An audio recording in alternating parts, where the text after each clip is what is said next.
when I'm making business decisions, I try and really take the emotion out of it and just say, does this logically work? I don't want to lead with my heart. I want to lead with good business decisions. And if it's meant to be, it's going to work out. The doors are going to open. And if it's not, hey, there'll be something else that, that will come my way. Welcome to the Be It Till You See It podcast, where we talk about taking messy action, knowing that perfect is boring. I'm Lesley Logan, Pilates instructor and fitness business coach. I've trained thousands of people around the world, and the number one thing I see stopping people from achieving anything is self-doubt. My friends, action brings clarity, and it's the antidote to fear. Each week, my guests will bring bold, executable, intrinsic, and targeted steps that you can use to put yourself first and be it till you see it. It's a practice, not a perfect. Let's get started. All right, Be It Babe, this is really fun. Because of the world of podcasting, I get to do things where I get to meet people that I probably would never have thought about for the show. And also need for the show, definitely needed. So this is a total win for both our guests and I today. In fact, I'll get to be on her podcast soon, but our guest is Jill Allen. And I wanted to say, you're going to hear when she introduces herself that she's a consultant for a brand new startup, orthodontics. And then I want you just to insert whatever it is that you are wanting to do, whatever it is you're already doing, and apply everything she says to that, because it applies to everyone. And it was such a fun conversation for us both. I got reminders about some things that I did in my early business, and I was pat myself on the back. I got to agree on the things that I'm actually teaching Pilates instructors everywhere about their startups. So it actually doesn't matter that her work is in consulting orthodontics. That being said, if you want to be an orthodontist, or you know someone who is and they want to have their own practice, this is your expert. I got her for you. She's great. And so please enjoy the fabulous interview. And the Beit action items are important no matter if you never want to work for yourself, and especially if you do. So make sure you stay till the end. Here is Jill Allen. All right, Be It Babe. I am super excited to have this awesome conversation we're going to have today, but mostly because anyone from Denver is a friend of mine. Jill Allen is our guest today, and she is coming to us from Denver. She is the host of the Hey Docs podcast. Jill, can you tell everyone who you are and what you rock at? Sure. So my name is Jill Allen. I am an orthodontic consultant, actually. And I have been in the orthodontic field for a little over 19 years with my own business, a little over 30 within the industry. And, I specialize on helping doctors start up their orthodontic practices and get their practices off the ground and running. And then I also host a podcast that I've been doing for a little over a year now, just helping get good information out there to new business owners. Yeah. Well, because even though you specialize in orthodontic offices, a lot of the same systems apply to everything. Absolutely. Yep. Yeah. To all doctors, but also to any small business, anything. And this is the funny thing, you guys, when you go to law school, when you go to orthodontic school, dentist school, Pilates school, they don't teach you how to be a business owner. Absolutely. Yep. They don't tell you any of that. Well, that's a shame, because then the best dentists and orthodontists and doctors out there might not actually get the clients because they don't have the business acumen. So so 19 years in that world, that's a long time. I'd already done braces by then. So it's, thank goodness my parents invested in that at an early age. But how did you always want to, tell us how you got into this in the first place? Take us back. Yeah. So, it is kind of a fun story. And I was, really thinking about this, as I was preparing, to be on the show here today. And, it's kind of funny because even before I got started, I have always had a very entrepreneurship just personality from, being a little girl, and my mom, I'm going to date myself here, but, being hey, you want to make some money? Go out and sell Amway. Here's some bottles of cleaner, and she's sending her third grader out to, rack on doors and be like, hey, you want to buy some, you want to buy some cleaner or whatnot. But, for me, just in my, kind of who I am and who I was, I have always just had that spirit of, I want to be my own business owner. And so as, I was, kind of coming up through, my years and then getting into orthodontics, I had an opportunity to work in an ortho office, and, it was just like, oh, this is just really cool. I like just the synergy of this business industry, and it's such a niche industry. So with that in, kind of, that mindset, I was actually really blessed to work with some really progressive orthodontists who really believed in continuing education and just, being on kind of the cutting edge of making their business better. So it wasn't just about treating the patient, but it was about how do I, make my team better? How do I make myself better, so Mm. that I can provide this really great patient experience? So I got an opportunity at an early age to really get in and see, I'll say, some sages of our time within our industry kind of at their peak. And for me, I was like, oh my gosh, this is exactly what I want to do. I want to be able to, kind of work in this field and help people, just see what a great field this is. So that's kind of how I got into it. And for me, I kind of worked my way up and through the practice. And then, 19 years ago was like, okay, I've kind of done everything that I need to do to learn about the business side of doing business. And then, kind of stepped into the orthodontic space and said, you know what? I can do this. I can step into this space as a consultant, and just kind of jumped off from there. Mhm. Now, of course, it was, a really, kind of trying, because I'm like, well, who am I? Like usually most consultants in big industry, within our industry, we're pretty nichey, but I mean, there's only a certain amount of people that do what I do. Right. And to speak to what you originally talked about with the startups, what I saw is that there was a lot of great sages out there, but none of them were really working with the doctors who were starting their business. And I saw such a need and thought, this is crazy. And it's probably a horrible business decision, because I should be going after the people that actually have money and want to pay to make themselves better, versus the ones that haven't figured out how to make money yet. Right. And, and get going. But I saw such a need. And I also saw that there were a lot of doctors kind of holding themselves back Mhm. from taking a chance on themselves, because they just didn't know how to run a business. Yeah. And so that's kind of where I kind of stepped into that space and said, you know what? Nobody else is here. It's a blue ocean, and I'm gonna build my business in that space. Yeah, I think it's okay. I just want to highlight a couple things. Like, first of all, like orthodontics is its own niche in an Mhm. environment on its own. But like, if you actually were to think about it, I'm sure almost every city has at least one orthodontist. Oh gosh, yeah. Like at least every city has one, right? And so and then, but I also would like this, like just point out, because I think people are like, oh, I don't want to niche down. We have a lot of people who listen to this who are starting up their own thing, and they're like, if I niche down, then I'm like, what if I fail and all this stuff? And it's like, but you niche down even more. You're like, okay, I'm not just helping the medical field start an office.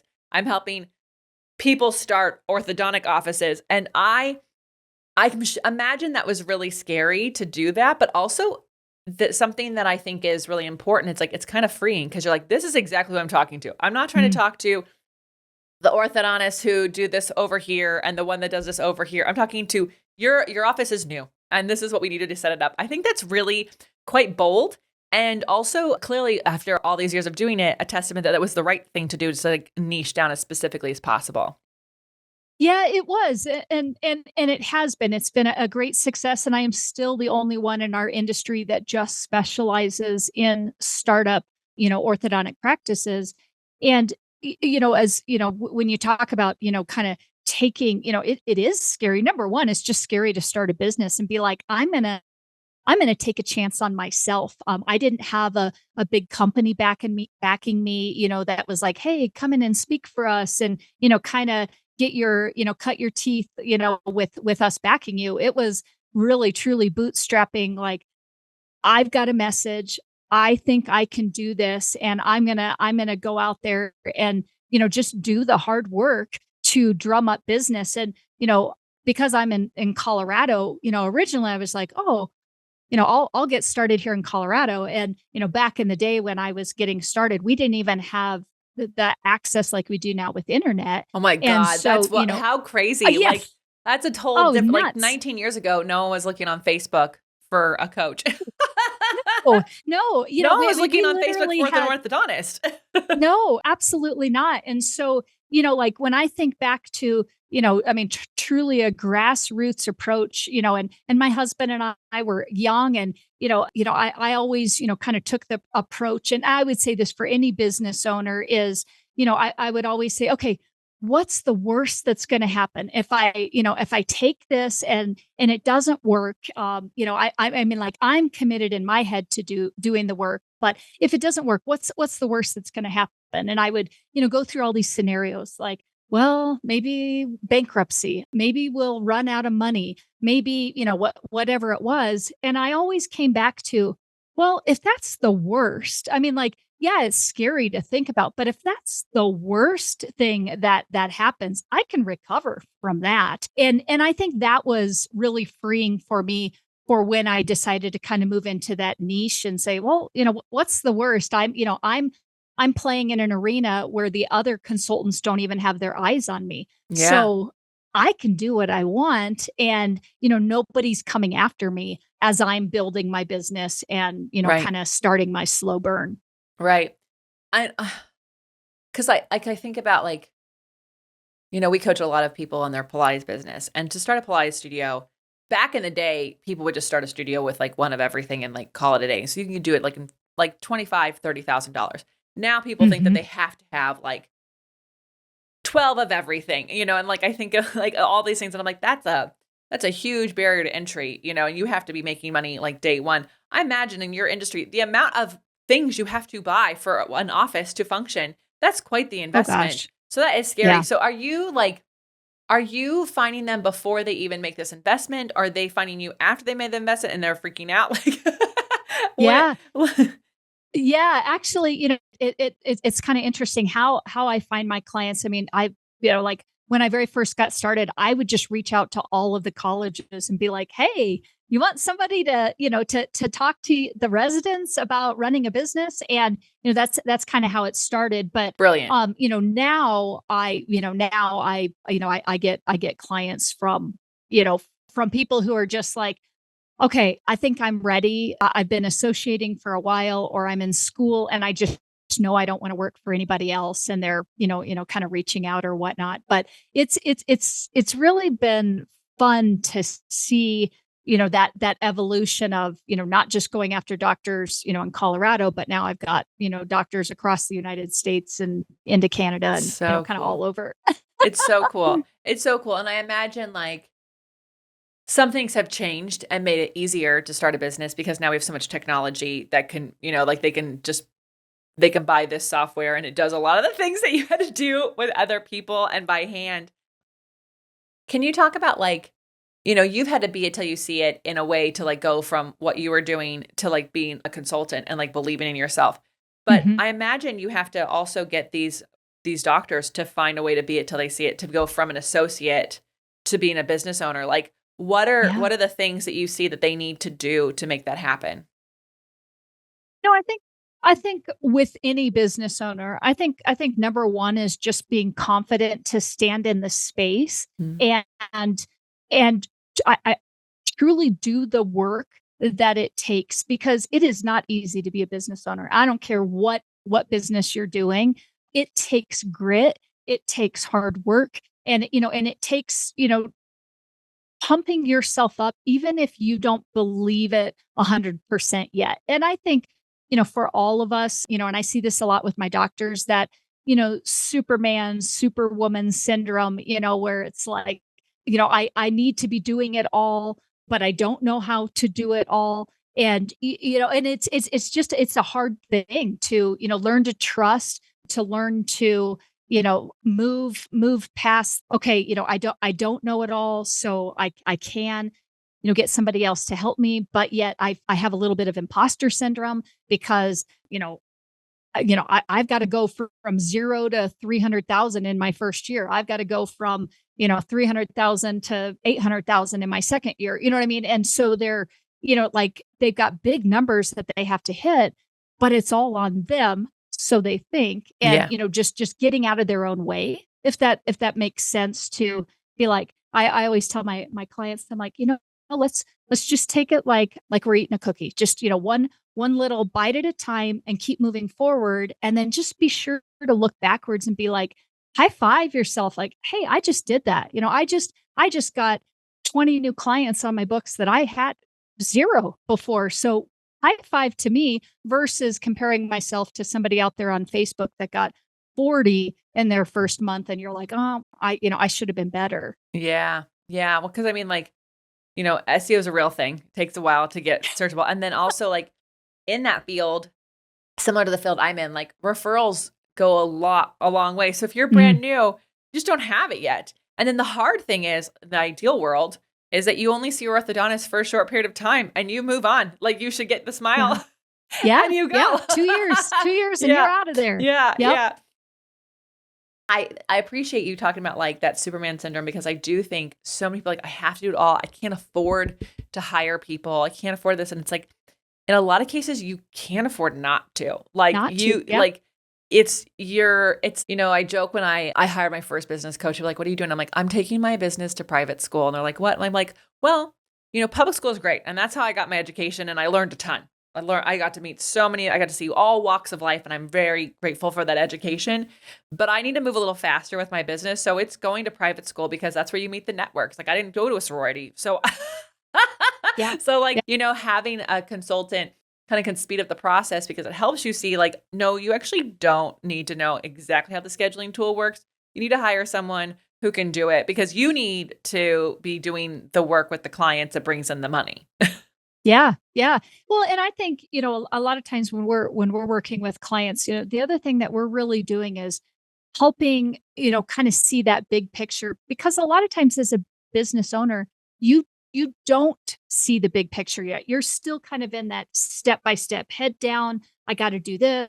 I got to reconcile my books. I got to meet the clients. I got to do, you know what I mean? And you're just in a very linear movement with your business. And I think having a coach, to be able to kind of see like that big picture, like, hey, you're kind of getting off track. Like your head is down and you're working, but you may be veering a little too far in one direction and you're kind of missing some of these other things. And so, that I think that's also the beauty of, doing what we do, or having a coach involved, is somebody that can really see that bigger picture and also maybe even help you refocus, because sometimes you do think that what you think is important, and it may actually not be as important as you may think or you may have heard.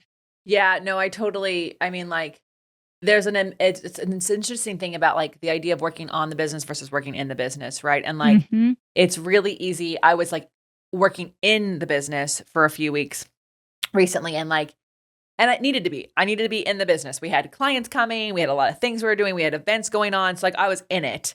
And when I was able to take a step out of being in it and I looked around, I was like, hold on, what is this ad that's going out? Whoa. Whoa, that doesn't make sense to that's actually and I got a little mad at myself. I'm like, I should have caught that sooner. And it's like, yes, I should have, but also, like, you have seasons of your business, and as long as maybe what I took away is, like, even if I'm doing 3 weeks in the business, because that's what's scheduled, there needs to be a day where I just take a little zoom out moment. What's going on? Yep. To catch things, Yeah. because you get so close to something, it becomes more important. And then there's that sunk cost fallacy that you just, like, I've worked so hard on this, it has to work. And it's like, you got to, like, detach from that as well. And you need someone to remind you.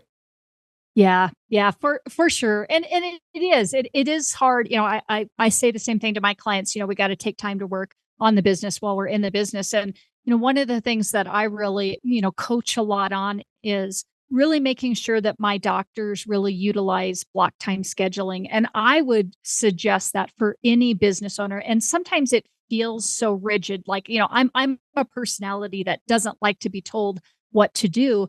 But yet, if I've got a whole day in front of me, man, I can find 100 things to do with that day if I have not, kind of planned my time out, and to have start and stop times, because I can, get dialed into something. And then at the end of the day, it's like, well, what did you do? Well, I worked on this one thing, but did that one thing really, really move me the way, the way I wanted. So I Jill, totally agree with you. I love that you brought up a lot. And I also appreciate that you're honest that like, you're not someone who likes that. Cause like so I have ADHD. My husband has ADD. Like he's a rebel as far as the tendencies go. I'm an upholder. So like, I don't need to tell anyone I'm doing something, but if I say I'm going to do it, I'll do it.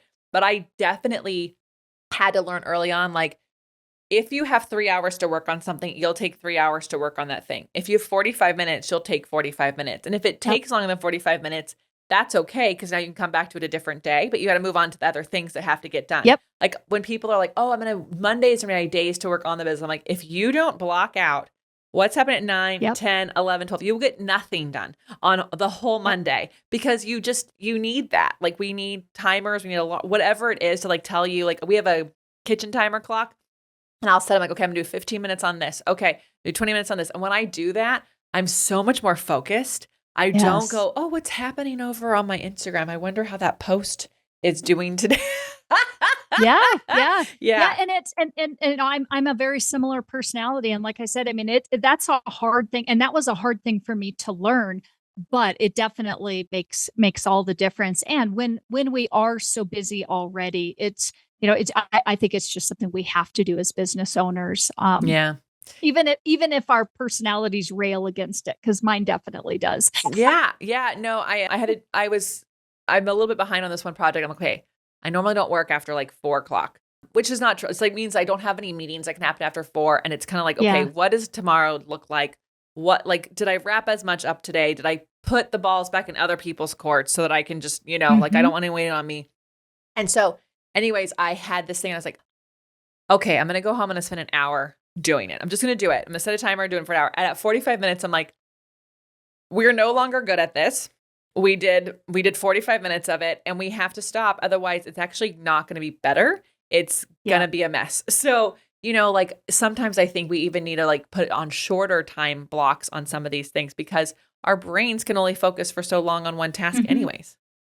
Yeah. And I think just to give yourself permission that I can't force myself into creativity or I can't force myself into like, there are just times, my husband jokes, your squirrels are running wild. Yeah, they are, but yeah. And I can't do anything about it. So maybe I need to go take a walk and, unlock whatever it is that I'm, thinking through or working through, and I think just giving ourselves permission to pivot to even within work kind of focused things to be able to say, I can shift or switch this up. It doesn't mean I'm a failure because I didn't get my block time in. Sometimes I just need to change it up because that is what will actually help me move forward and progress through what I need to get done. Yeah. And I think it's like that permission structure we have to give ourselves, the grace, and like also just awareness of like, how do we like to work and when do we like to work? Like, when are we most creative? When is it better to be on calls with people? And when is it like, no, please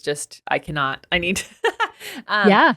So I wonder, like, you've been doing this for so long. Have you ever worried, like, is there going to be enough orthodontists? Like, do you ever get like that? Or do you know, because I have people who are like, they have an uncle or an aunt or a friend who's like, that you're going to run out of there's not enough people for that. For example, we have flashcards and like sometimes Brad and I are like, do we sell all, didn't everyone buy the flashcards already? And then like, there's a bunch more people. Right. And so, and then this guy who manufactures supplies equipment, his uncle was like, how many of these things can you make? Like, so there's these doubters, like you're going to run out. Do you ever get like that? And like, how do you talk yourself out of doubt like that?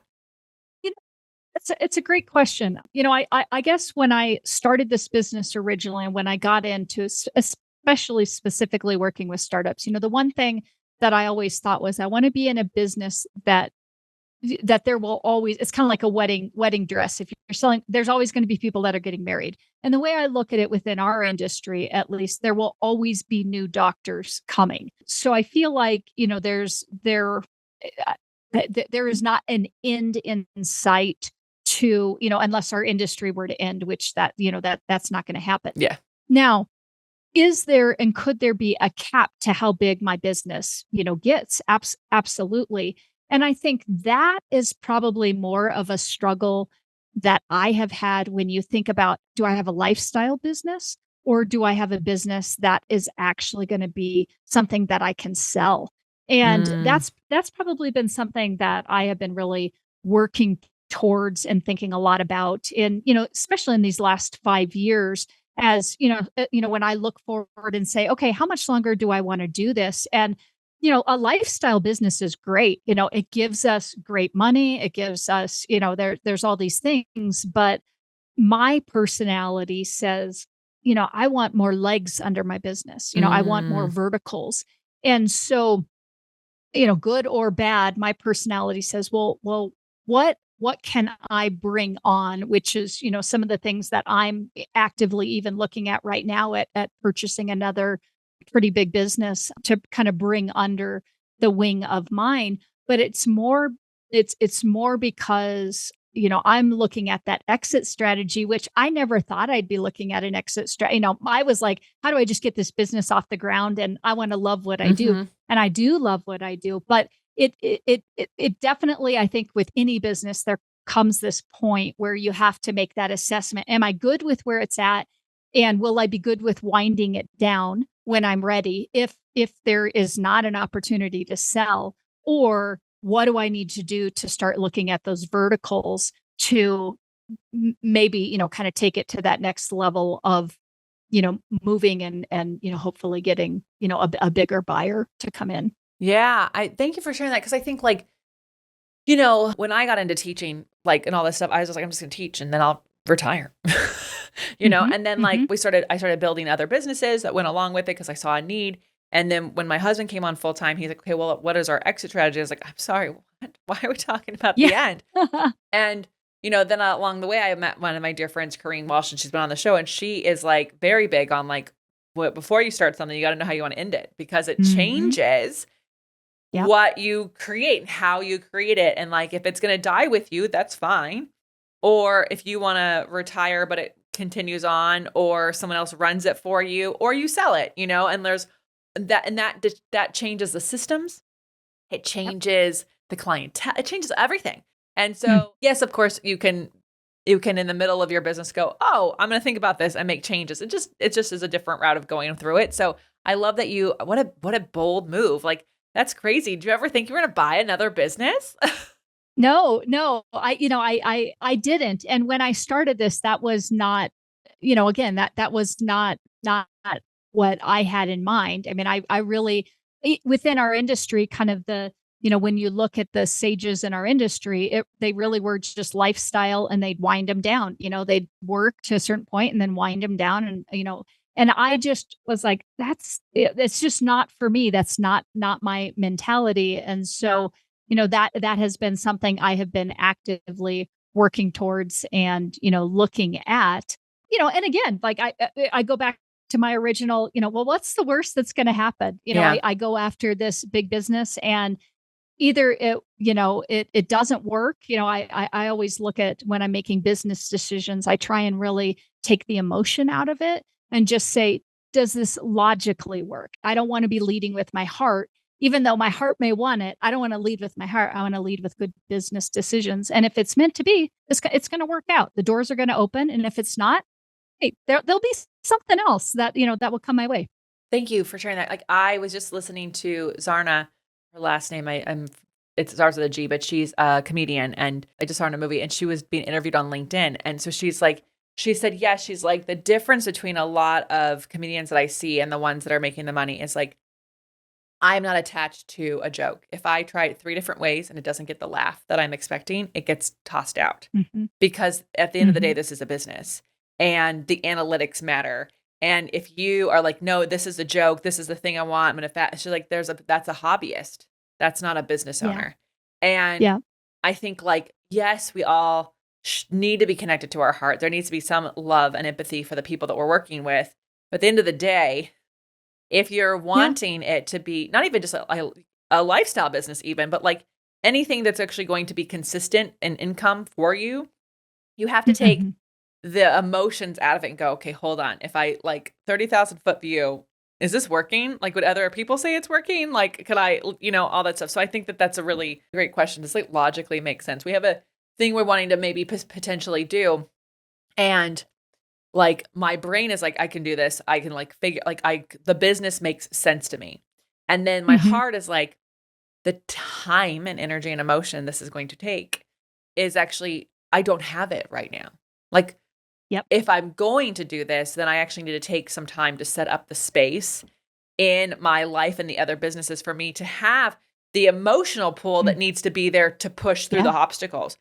So like I can see on a logical standpoint how it works, but then there's the heart. So you have to have both, but you gotta make sure that you're not leaning into one more than the other too much because it can keep you from seeing the forest of the trees, you know?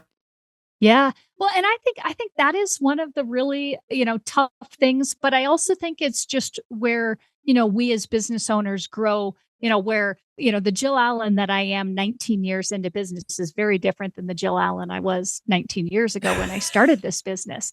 And when I look at these decisions, that I'm looking at, I've got 11 employees that I support. I've got, this as you're talking about, when I'm looking at bringing on this other business, I'm having to put directors and level, things in place in my own business so that I can free myself up if I'm going to run another business, and it's just this totally different way of looking at it. But yet I don't want to be disconnected from the thing that I love the most. And I absolutely love the consulting. So it really is, interesting to just kind of sit under that weight of where am I and what do I want? And, Mm. I know it's going to be hard. I know, like my husband and I have discussions, about this because my husband also works in the business. He was able to retire from his first career and, come in and start working in our business as well. And, and we have these discussions, like,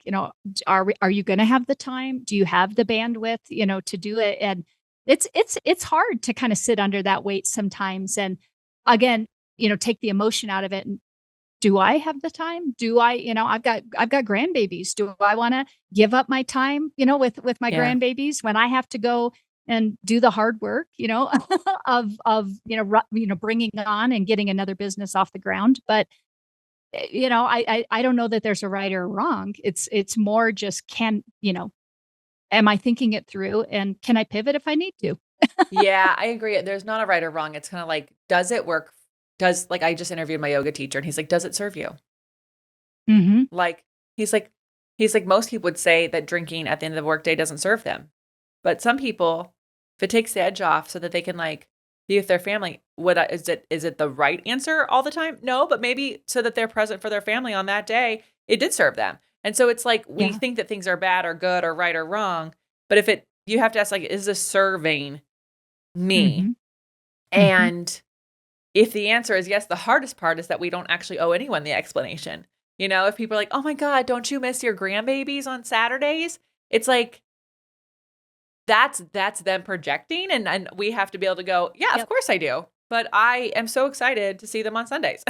Or actually I see Yeah. them on Yeah. Thursday nights. So I think it's just like, the hardest part is dealing with the other people questioning Hmm. the decisions that we make. And that's really Oh, for like where we sure. have to like stand in our like we're the only Yeah. person who can decide what's good for us. Yeah. Yeah. And I think there are always going to be those people. I mean, I've had it, oh, you just work so, oh, you're traveling again. Oh, you're speaking again. Oh, they I know. like you said, they I get it all project the that time. and it's "You're so yeah. busy." And I was like, I mean, Yeah. I am busy. But if Yeah. you think I'm tired, Yeah. that's different. Or that I don't And like it. I like what yeah, I'm doing and it is busy, but exactly. I'm also like I sleep. I work out more than you do. Yeah, yeah. Well, and I always say, I'd rather work 80 hours for myself than 40 hours for somebody else. So I'll take this and the Yeah. lifestyle that I lead, knowing that I absolutely love what I do and I love the connections that I make with my doctors. And, there is nothing more inspiring for me than to have, these long-term relationships with my clients and have them be like, hey, Jill, I'm a, $3 million, $4 million practice now. I'm a, and to think that Wow. the foundation that we built, that doctor that was so concerned about getting started, or, when we were looking at demographics and saying, yeah, this location is going to be a great location, let's do this. And then to have them come back and be like, I'm doing it. I'm killing it. I'm loving life. I made the right decision. I mean, for me, I'm like, nothing's better.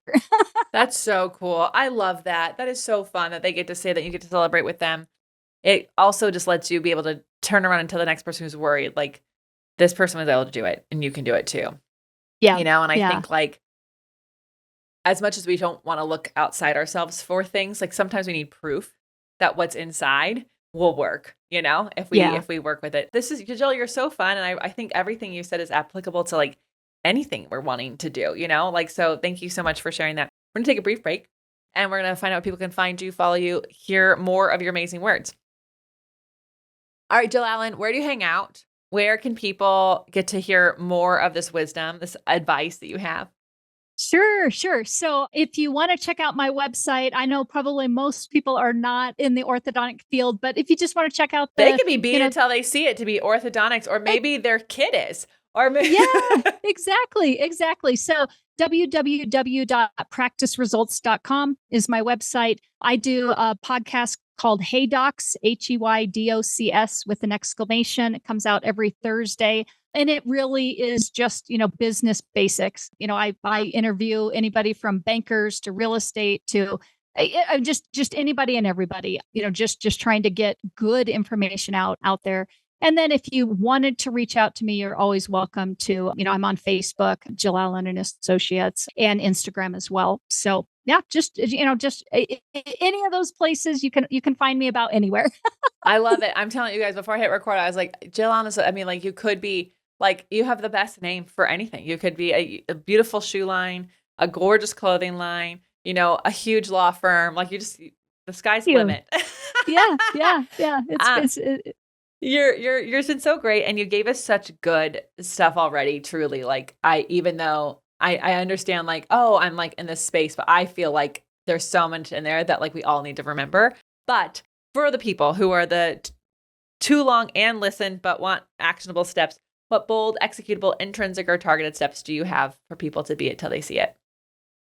I think I've said this a couple times, but I think anytime you're looking at making a decision, just really sit under the weight of like, really, truly, what is the worst thing that's going to happen if you move forward with this idea or with this venture? And if you can answer, well, I can handle that, then move forward with it. That the beauty of it is we can pivot at any point. And just because you picked a direction doesn't mean you have to stick that direction. And I think, the beauty of being able to change is also going to really just help maneuver you through as you're getting your business or your idea or your vision off of the ground. And then the last thing that, that I always, I've got two more things that, I kind of live by. And sorry, I'm probably going longer than I should, but, no, I love them all. I truly believe that we can figure out anything. And, I have a tattoo on my wrist that says figure it out. And that has truly been my motto from the beginning. Like, there is nothing that we can't figure out. And I guarantee you, if you'll be vulnerable enough to ask somebody for help, successful people will always give you help. They will always give you the right answers. And sometimes it's just a matter of saying, hey, when I didn't understand how to do demographics or I didn't understand how to read a lease, I would be vulnerable and go out and be like, hey, can you help me understand what triple net means? And people would gladly do it. And now, because of that mentorship, I can mentor others. And so just be vulnerable and don't be afraid to ask. I mean, yes, we've got to have that fake it till you make it, but don't be afraid to be vulnerable and ask somebody that knows more. I think most people truly intrinsically want to help. Yeah. And, versus want to, squash you and, hope that you don't. And then I just, there's a book that I read, and I'm going to mess up the author's name, but brave, not perfect. And I believe in that. We should just be brave in what we're doing. We don't need to be perfect. Just be brave enough to try it. You'll come into your own perfection later on. Oh, I've not heard that. I want to read that book. I like the title already. And I do agree, like we can figure it out. And oftentimes, like if we just actually do what your other point was like, what's the worst going to happen? Oftentimes we actually just have to address the fear that we're having. Yeah. Because then we have that elephant out of the room and we can actually figure it out. Like sometimes it's like a 2-punch. You got to go, what am I why am I struggling so hard to like, what am I afraid of in this conversation, and then like go into it. So I agree so much. It's so applicable to anything in life, not just business. I think it's true. And also you're right. Like most people, I didn't grow up like asking questions. I was like, I should probably know that by now. I should know that by now. And my husband, he'll just ask the question and I'm like, oh, okay. And then people just answer it. And I'm like, oh, yeah. Well, that was so easy. Yeah, easy. that was so easy, you know, because like they could just say no. You know, in my life, I've had like people like ask for things of me. And I'm like, oh yeah, and then I'm like, oh, I actually don't have the time to take this on. It's not that I don't want to help you. I'm not in a place to help you in this moment. You know, but like that's also not crushing people. It's just like, and honesty is a really great thing. But Exactly. It's true. Most people will just be like, oh, actually call this person, or it's so and so. Oh, I learned it here. Oh, go read it here. So it's quite nice. So Jill, you're so fabulous, and I'm sure we can learn so much about your amazing podcast. If we're wanting to do the business stuff, because you know what, it all kind of leads itself into the same thing. Like everyone has to have good customer journeys, great locations, you know, things that make sense and easy for people to find. So thank you for being you. These tips are amazing. You guys, how are you going to use them in your life? Let Jill Allen know. Let the Beit Pod know. Share this with a friend, especially anyone who's thinking of being an orthodontist. We all know, or maybe you have one and they could be better. So share them with Jill Allen. There you go. And until next time, be it till you see it. That's all I got for this episode of the Be It Till You See It podcast. One thing that would help both myself and future listeners is for you to rate the show and leave a review. And follow or subscribe for free wherever you listen to your podcast. Also, make sure to introduce yourself over at the Be It Pod on Instagram. I would love to know more about you. Share this episode with whoever you think needs to hear it. Help us and others be it till you see it. Have an awesome day. Be It Till You See It is a production of the Bloom Podcast Network. If you want to leave us a message or a question that we might read on another episode, you can text us at +1 310 905 5534 or send a DM on Instagram at BeItPod. It's written, filmed, and recorded by your host, Lesley Logan, and me, Brad Crowell. It is transcribed, produced, and edited by the Epic team at Diseño.co. Our theme music is by Ali at Apex Production Music, and our branding by designer and artist Gianfranco Cioffi. Special thanks to Melissa Solomon for creating our visuals. Also to Angelina Herrico for adding all of our content to our website. And finally, to Meredith Root for keeping us all on point and on time.